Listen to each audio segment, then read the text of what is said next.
যুবদলের দেশে বিদেশে আমাদের যত নেতাকর্মী আছেন তাদের সকলকে সংগ্রামী শুভেচ্ছা জানাই। বিশেষ করে গত 10 বছর যারা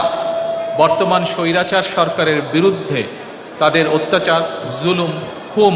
গুম সকল কিছুর বিরুদ্ধে, সকল নির্যাতনের বিরুদ্ধে রুখে দাঁড়িয়ে আছেন, তাদের প্রতি রইল আমার আন্তরিক শুভেচ্ছা। একই সঙ্গে আমি স্মরণ করতে চাই আমার যুব দলের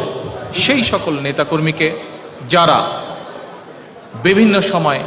বিশেষ করে বর্তমান স্বৈরাচারের গত 10 বছর ধরে বর্তমান স্বৈরাচারের বিরুদ্ধে আন্দোলনের সময় শহীদ হয়েছেন, যারা নির্যাতিত হয়েছেন, পঙ্গুত্ব বরণ করেছেন, জেল জুলুমের শিকার হয়েছেন, তাদের সকলকে আমি শ্রদ্ধাভরে